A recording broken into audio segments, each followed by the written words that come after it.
સરથાણા પોલીસે કરી છે નકલી વિજિલન્સ પીએસઆઈની ધરપકડ। રોનક કોઠારી નામના ઇસમે પીએસઆઈની ઓળખ આપી બે લોકોને છોડાવવા માટે ભલામણ કરી હતી। ફરજ પર હાજર પીઆઈની શંકા જતા તપાસ કરતા ભાંડો ફૂટ્યો। સરથાણા પોલીસે આ મામલે ગુનો નોંધી આરોપીની ધરપકડ કરી છે।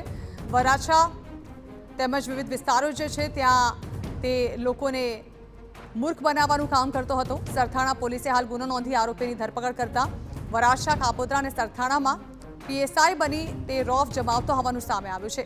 વિજિલન્સના પીઆઈ પીએસઆઈ અને આઈબીના પીઆઈ તરીકે પણ તે લોકોને ઓળખ આપતો અને તે પ્રકારે છેતરપિંડી આચરતો। અન્યના કામ કરાવવા ભલામણ કરી રૂપિયા પડાવતો હોવાનો પણ ખુલાસો થયો છે। જો કે કેટલા લોકો સાથે તેણે છેતરપિંડી કરી રૂપિયા પડાવ્યા તે દિશામાં પોલીસે તપાસ તેજ કરી છે। पीआई झाला को इसको शंकास्पद प्रवृत्ति इसकी लगी तो उसने तपास किया और उसके मोबाइल में उसने देखा कि इसके पास काफ़ी फेक आईडी कार्ड इसमें इसके मोबाइल में है और पुलिस के ड्रेस में अलग अलग पोजेज में ये ड्रेस इसके पास है। तो उसने पता किया, अलग अलग ब्रांचेस से पता किया तो पता चला ऐसा इसके नाम का कोई बंदा जो है जो पुलिस में नहीं है, कोई विजिलेंस में इसके नाम का है नहीं।